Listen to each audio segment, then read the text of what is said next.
going on, everybody? It's the man with no name here. We are back in action, Operation Day 22. We are going to be on the defensive in this mission, this episode. Luckily, we got research points, which is exactly what we need. We have 9.5 research points, if you remember from last time. We're going to go ahead and buy a couple more mortars, because those seem to be best against counter artillery as long as we can identify and locate them. Now, we do have quite a bit of stuff here. So, we do have the 21 centimeter behemoth of a cannon. Then we have the mobile railgun variant. 60 centimeter. It's been super fun so far. We do have two ACACs, or, you know, quad mobile 2 centimeter anti-air, anti-infantry, anti-light armor, and then a multitude of Fallschirmjäger units from the Eastern campaign, Russian front, etc. Now, we do have a plethora of supply trucks, so that is also part of our defense, because we need munitions to continue our onslaught and bombardment of the enemy. So that will be vitally important. We're probably just gonna go ahead, can't do that anymore, got it. So we have 9.5 research points, which again, we could get lucky number 7, which is very convincing, especially in this part of the game. We also need to get the most advanced Fallschirmjäger unit here, which gets us, you know, that. Realistically, the only other thing that I would like to accomplish in this game series is getting a Panther or a Tiger.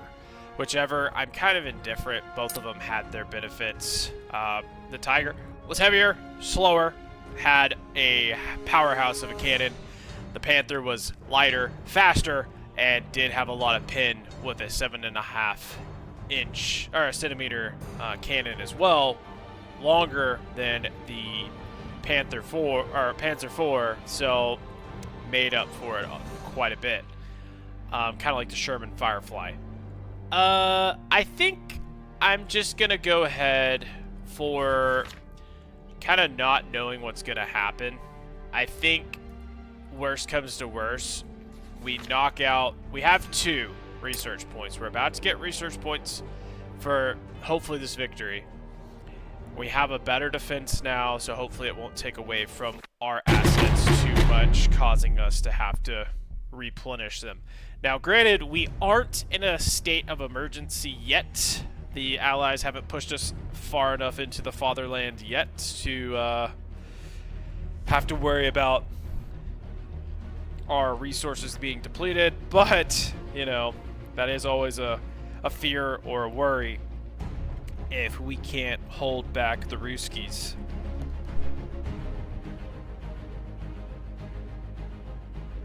So, anyway, it is kind of a bittersweet moment, because here we are, like, we're getting towards the end of this series. Now, don't be all doom and gloom, no name. Don't do that to us. We've been asking for this for a long time, and now we have it, so don't take it away from us. It's not going to be taken away. Don't worry. Don't worry.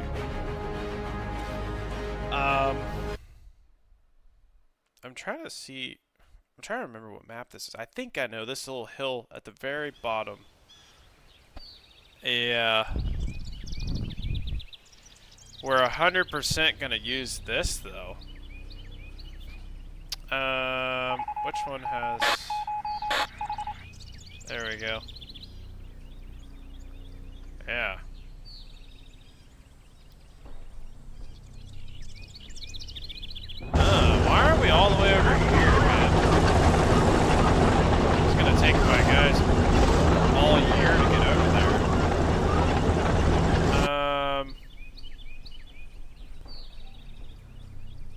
Get over here.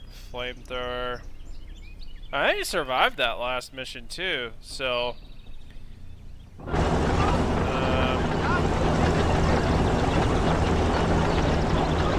nice.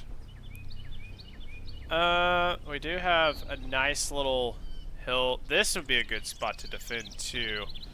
But since this is the last position and we can cover here, this flank and this flank, I 100% think it's going to be better to...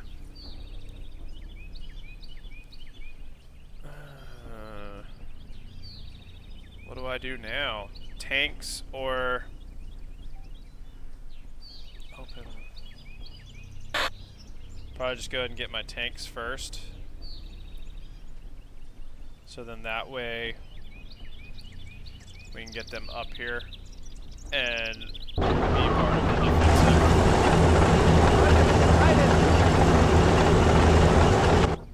Alright.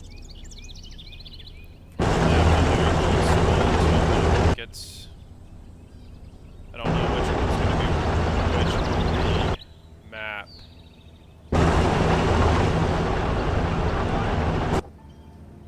You know, I watched, you know, for I guess historical commentary in this kind of time.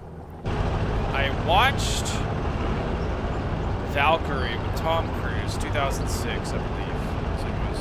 And like watching that movie just kind of gives you that perspective of the difference between the Wehrmacht army and the Nazis, which is super disheartening in ways because, you know,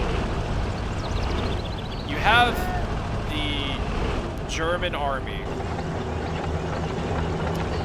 which is like the exact same as, you know, the Russian army, the U.S.S.R at this time. I mean, you just have, you know, basically conscription. You have all these men, you know, the United States was kind of in the same boat. You have the Great Depression rolls in, Germany has all these war reparations against them from the First World War, and, you know, your country is kind of at a place of, like, despair.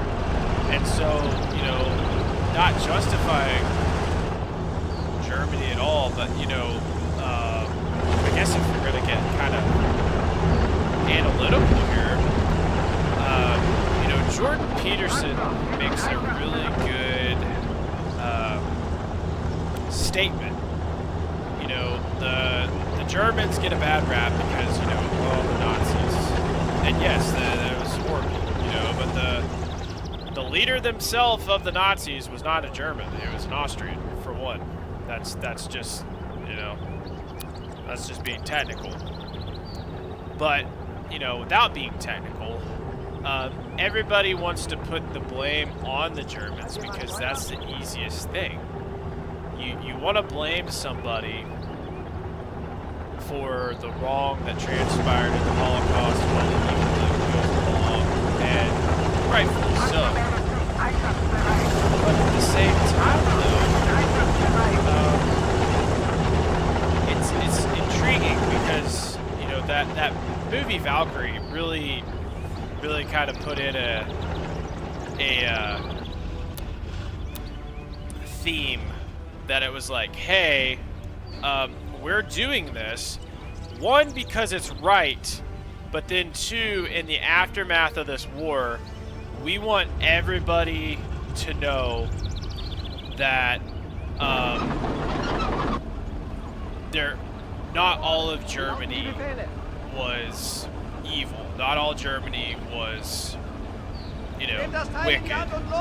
And it's true. But, you know, like Jordan Peterson says, like, everyone wants to be like, oh, I would have been the Nazi. I would have been the person to stand up against them. And it's not true. You know, no one puts themselves in the position of allowing themselves to be wicked or evil. They're just always proposed as good people. And, you know, I would agree with that. You know, whether it was like, you know, right now with what you believe and your convictions and all that, it's kind of like, yes, I believe think a certain way and all these things with, you know, in society. But then you take those away and you're born in a, say you're born in a, what if you were born in the 1800s, late 1800s, and then you were a veteran of the First World War? What if you were a veteran of the Second World War and you did, you know, what your country wanted you to do, kind of deal? So, you know, putting that in perspective, but, you know, the people such as myself and those listening, we have that fortunality to do that because of, you know, there were men and women that fought and died for the sake of good and evil. And now we can speculate and comment and X, Y, and Z about, you know, things that transpired during World War II. But, you know, the Valkyrie, you know, was kind of one of those things where they're like, hey, no, you know, Tom Cruise is playing as Klaus von Stauffenberg, and at the beginning of his, beginning of that movie, you know, he's writing in his journal or memoir, and he's like, the mass killing of Jews and other minority people groups and everything else is wrong. And he's like, there seems to be no one in the high-ranking officials of the military, of the German army, that wants to, you know, stand up to Hitler, because Hitler positioned himself with the Nazi Party so well that it was almost impossible to do that, because you were going to be, you know, executed more or less for your, you know, if you went aside from what the political agenda was. And, you know, also, when you study history, you also have to think that the Nazis didn't just transpire out of nothing. The Nazi party was formed as a political party. So a lot of people probably, you know, you may know that, but if you did, the Nazis were formed in the, you know, aftermath of World War I as a way to reunify their country as the National Socialist Working Group. It had political ideologies, it was going to go into government, but then you also have the influence of German military leaders that, such as Hitler, that were trying to be barbaric or utilize their position of authority through power. And the Nazis figured this out, and they kind of get arrested and go through all this kind of trial and error with this position. I'm so thankful that he killed himself. And then Hitler devises this plan now, like, hey, our days of being brutes right now and trying to get our points across militaristically are over. We are going to be political. We are going to be, I guess you could say, politically correct if you wanted to say that. And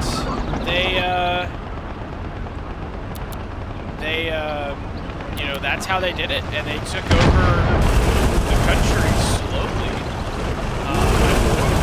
and then they became totalitarianistic in their ways.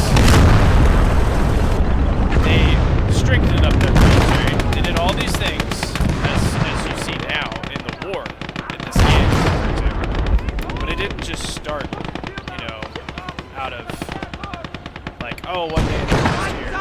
It was a process and a envision over years. So I guess, you know, in saying all that, it kind of like I was getting to watch that movie again with that more knowledge, because the last time I watched that movie I was a kid and I didn't have a full grasp or understanding of everything that was going on in that movie or in that scenario. I didn't know the backstory. Now knowing it, it's kind of like, oh my gosh, you know. So neither here nor there. Not trying to make not trying to be negative in the position of my game and having fun with it. But at the same time, like, I enjoy the thrills of this game. I enjoy the atmosphere of this game. I love this time. You have, the history that goes with it. Valkyrie, that's exactly what it was. Those men, Stauffenberg, and others stood up for what was right, even though the voice of nationalism, or this is what our country believe in, a majority of our people say is right. And that takes true courage right there. Because most of them were killed because of a failed attempt to kill Hitler.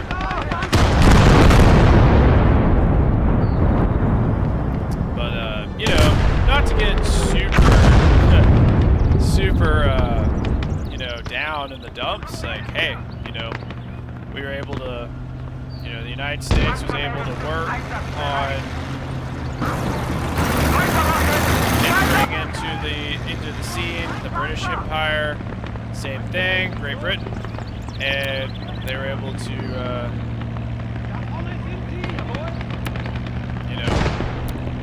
by the grace of God, we were able to liberate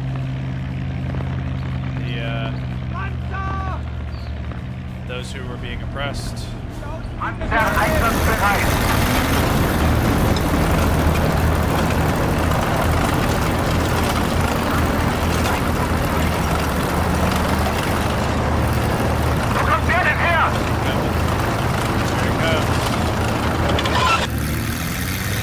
Okay. Feindliches Flugzeug gesichtet! I have to manually do this because I don't trust the AI to do it for me. Daneben!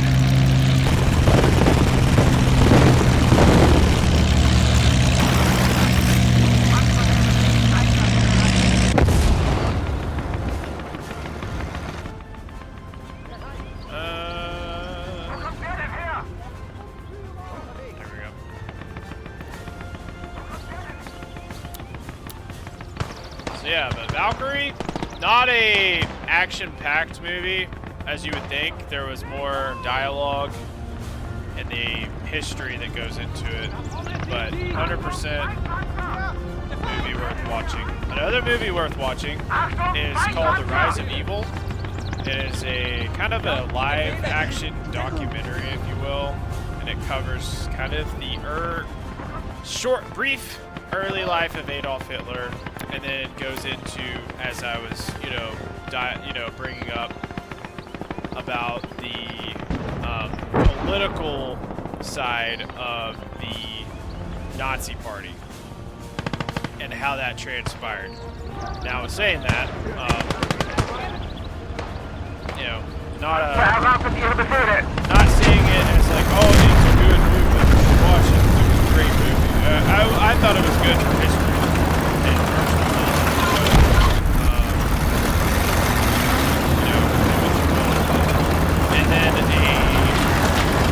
If you wanted to watch it in order, if you wanted to get about the best context or information about the war, you could. If you go on, I know it's on Netflix, but it's called All Quiet on the Western Front. It was based on the novel. They did an older version of it. I can't remember exactly when it came out, but in 2022, I believe, there is a Netflix special over that same exact novel, and essentially the story follows German soldiers during the First World War, and it shows everything. It talks about, you know, well, it doesn't talk, but you know, the book would. But you know, the story shows the nationalism, the you know, kind of the immersion of like, oh yeah, war, it's good. We're you know, and then it travels through, and you see the negative effects that it has on our kind of characters, X, Y, and Z. And man, it's just super sad and good at the same time. And then you could watch that documentary called All Quiet on the Western Front, and then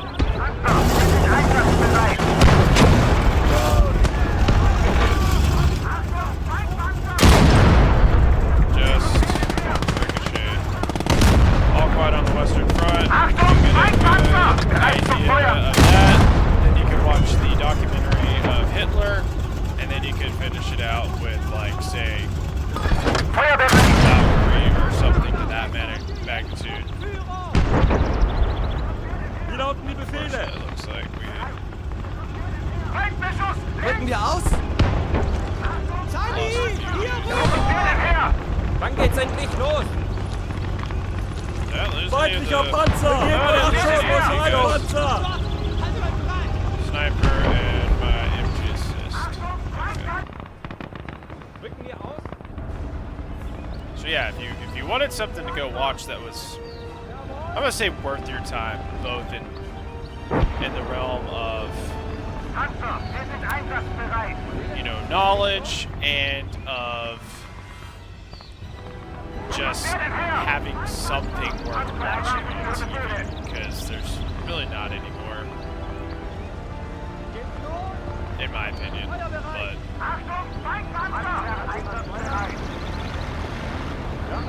alright, let's see if we could.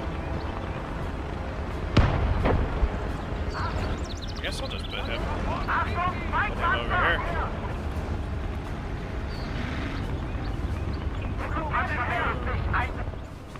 Oh, I forgot about these guys. Sorry, guys. Sounds like we got some Panzer Shreks or something.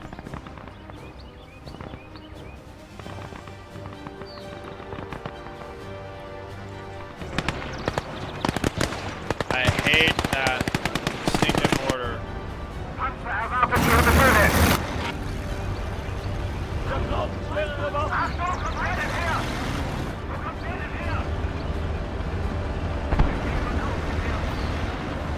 Oh, you put this tank right through too.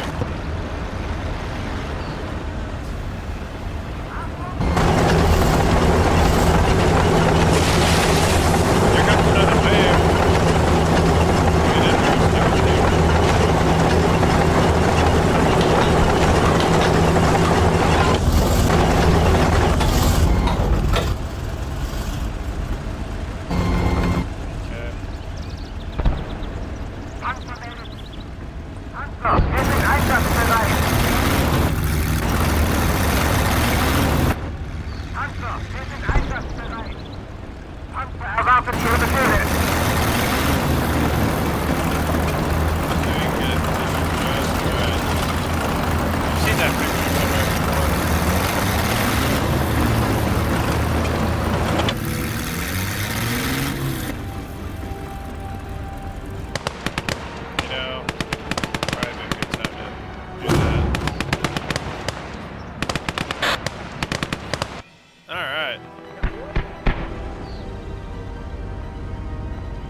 medics here. See, that's what it says on the world. It says world explode. I'm wondering if that counts as kills, but then it's just not me personally killing them. Because that's what that's referring to. I don't know.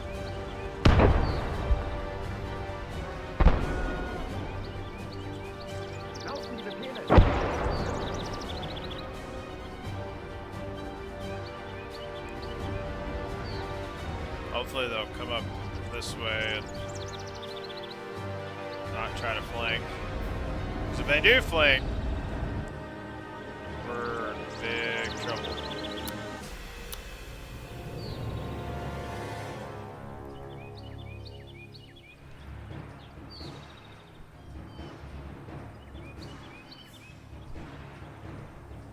These guys, here they come. I'm almost betting that,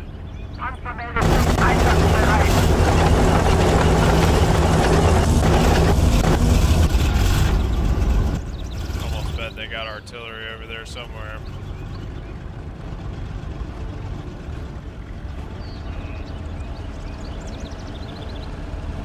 Where's my other group? Here they are. Ooh, yes.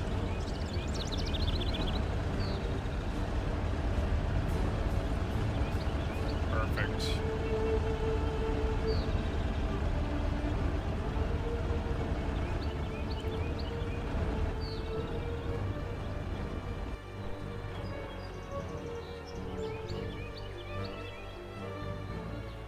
How many? I only have 10 left. Darn. Einsatzbereit. Where does this go? Okay. Looks like I can. Let's turn this guy. Let's turn him off for just a second. See if we can.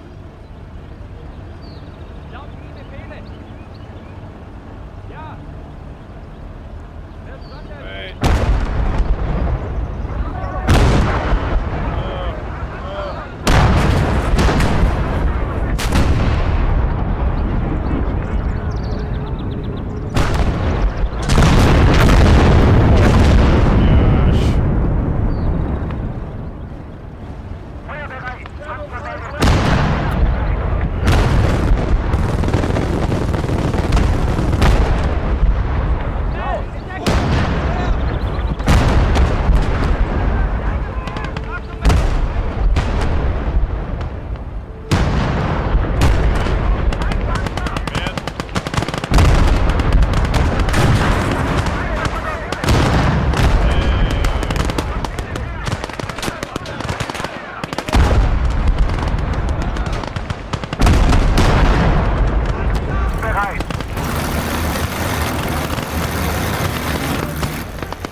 I think that we have repelled the attack good enough.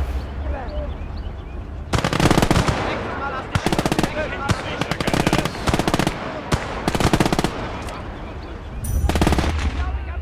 Got him. Wait. There's one more. They just crouched down. Okay. Cool. We will call it there. Alright, so we're accredited with killing 212 infantry while losing 77 of our own. We're also accredited with killing 11 tanks while losing our emplacements and losing 5 vehicles and or emplacements. None of which we lost were vehicles, which was nice. Technically, we had a disabled tank, 2 disabled tanks, and then the mobile 2-centimeter, but we repaired both of them and replenished the manned crew for them and kept going as usual. Now, in total, the Soviet Union was able to take out 77 of our men while losing 237, which again I think is going to be accredited to World Explosion. They're dying, but not by direct hands of my units or the Defender AI. However, they were able to take out 5 emplacements or vehicles and lost a total of 13 vehicles.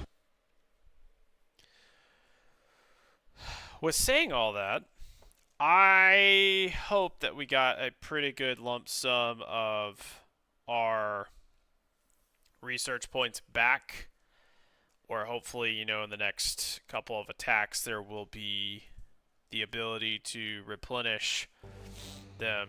Okay, cool. So 1,600 combat points, 1.2 stars for call-ins, 1,700 munitions, and 8.8 research points. That puts us at 11. Well, what I'm gonna do is I'm just gonna go ahead and purchase that tank right here, the H variant, which again, in reality, this tank did have more armor. However, it was more for ricochet, as you can kind of see. It was angled, hoping for ricochet, but in game, it just doesn't really seem to help out that much from a side hit. So, realistically, and my OCD-ness, when the panels fall off, it just bugs me. Or this whole entire side gets, like, you know, heated by a heat shot, and it's all gone, and then you only have the armor here. The nice additive is the exposed MG, but the downside is, again, with anything, your commander or tankman can be killed. The additive to the additional armor that you have with the H and the J, it's alright, it worked, but also same thing. It's just, it's more for deflective or hopeful ricochet than anything else. So it seems to work sometimes, other times it doesn't. However, you know, it is a 40. It is 40 for it. It appears to have 80 hull damage max, and turret is 50. And then the, you know, additional MG, whereas the G variant has 80 and 50 as well. So again, I would say both in real life, but since this is a statistics game, you're basically, it would have, this tank has a percentage base to have ricochet of a direct hit from an armor piercing round, and it would be, you know, protection from a heat, you know, such as from coming from a, you know, bazooka or something like that. But, you know, again, it's statistics based. So with saying that, guys, we at least have that tank now. So in the next mission, hopefully we'll be able to get 1.8, you know, research points here or there, and we'll be able to get our Panther or our Tiger. Don't know which one is which yet, what we're gonna do. It would be cool to get all the way to the King Tiger, or, you know, we'll see. But it really just depends on the amount of missions we have left and how much giving the say the research points are during the last few missions of the match or this Conquest series. But anyway, stay tuned for more. Hope you guys have a good rest of your afternoon, morning, day, evening, whatever it is, and we'll see you all in the next episode. Bye-bye.